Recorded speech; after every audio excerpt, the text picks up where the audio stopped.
అందరికీ నమస్కారం. భారతదేశంలో ఒకదానితో ఒకటి అస్సలు సంబంధం లేనట్టుగా కొన్ని వందల కిలోమీటర్ల దూరంలో ఉన్న 5 మహాపుణ్యక్షేత్రాలు ఉన్నాయి.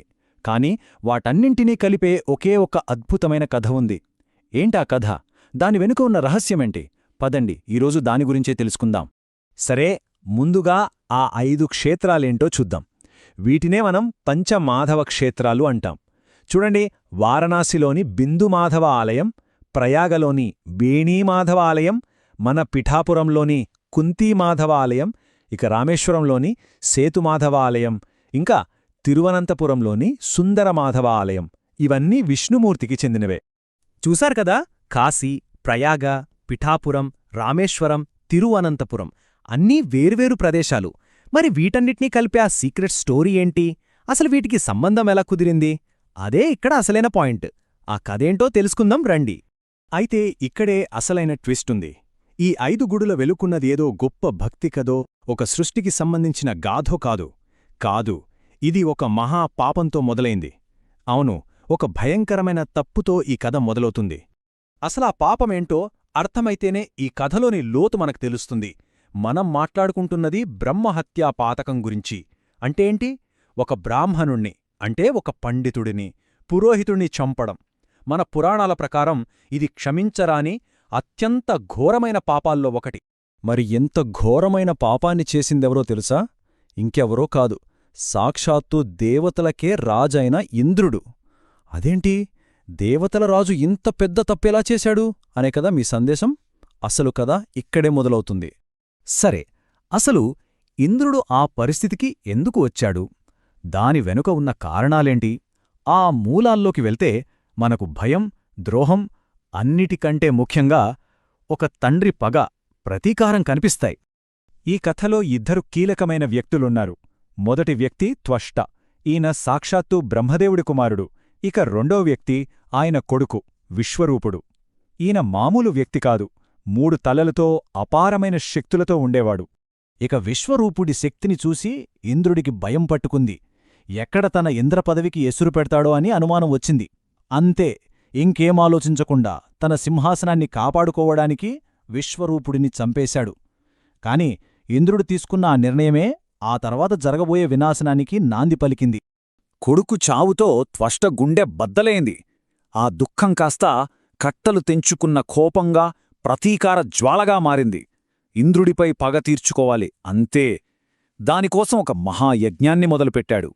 ఆ యజ్ఞగుండం నుంచి ఒక ప్రతీకార శక్తిని సృష్టించాలనుకున్నాడు. ఇక యజ్ఞం ఫలించింది. ఆ అగ్నిజ్వాలల నుంచి కేవలం ప్రతీకారం తీర్చుకోవడానికే పుట్టిన ఒక భయంకరమైన రూపం ఉద్భవించింది. ఆ యజ్ఞగుండం మధ్యలోంచి పుట్టుకొచ్చిన ఆ భయంకరమైన రూపమే వృత్తాసురుడు. అతని పుట్టుకకున్న ఏకైక లక్ష్యం ఇంద్రుడిని అంతం చేయడం. అవును, వృత్తాసురుడు పుట్టిందే ఇంద్రుణ్ణి చంపడానికి, తన అన్న విశ్వరూపుడి చావుకు ప్రతీకారం తీర్చుకోడానికి.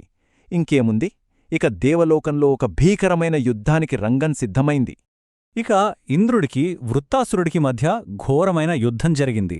ఒకవైపు దేవతల రాజు ఇంద్రుడు తన అమోఘమైన వజ్రాయుధంతో, మరోవైపు ప్రతీకారంతో రగిలిపోతున్న వృత్తాసురుడు. చివరికి ఇంద్రుడు తన వజ్రాయుధంతో వృత్తాసురుణ్ణి సంహరించాడు. అయితే ఇక్కడే అసలైన కథ మలుపు తిరిగింది.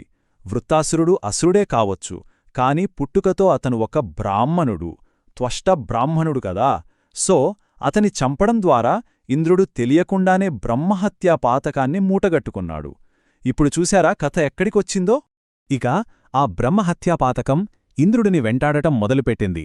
ఆ పాపభారం నుంచి ఎలా బయటపడాలి, విముక్తి మార్గం ఏది అని తీవ్రంగా మదనపడ్డాడు. ఆ పాప ప్రక్షాళన కోసం అతను చేసిన ప్రాయశ్చిత్తమే ఈ 5 ఆలయాల స్థాపనకు దారితీసింది. ఆ పాపం నుంచి విముక్తి పొందాలంటే భూలోకంలో మహావిష్ణువు యొక్క 5 స్వరూపాలను, అంటే మాధవ స్వరూపాలను ప్రతిష్ఠించాలని అతనికి మార్గం చూపబడింది. ఆ 5 పవిత్ర క్షేత్రాలను స్థాపిస్తేనే పాప విముక్తి కలుగుతుందని చెప్పారు. ఇప్పుడర్థమైందా ఆ 5 క్షేత్రాలకున్న లింకేంటో? ఇంద్రుడు తన పాప ప్రాయశ్చిత్తం కోసం 5 అడుగులు వేశాడు. ఆ 5 అడుగులే ఈ 5 ఆలయాలు: వారణాసి, ప్రయాగ, పిఠాపురం, రామేశ్వరం, తిరువనంతపురం. ఇలా ఒక్కోచోట ఒక్కో మాధవ క్షేత్రాన్ని స్థాపించాడు. అలా పాప విముక్తి కోసం వేసిన ప్రతి అడుగు ఓ మహాపుణ్యక్షేత్రంగా మారిపోయింది. అందుకే ఈ 5 ఆలయాలను కలిపి పంచమాధవ క్షేత్రాలు అని పిలుస్తారు. మనం మొదట్లో అనుకున్నట్టు ఇవి కేవలం వేర్వేరు గుడులు కావు.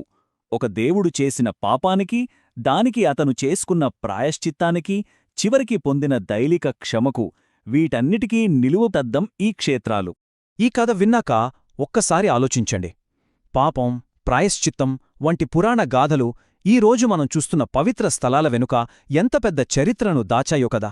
బహుశా మనం దర్శించుకునే ప్రతి పుణ్యక్షేత్రం వెనుక కేవలం భక్తి మాత్రమే కాదు, ఇలాంటి ఎన్నో అద్భుతమైన, లోతైన కథలు దాగి ఉంటాయేమో.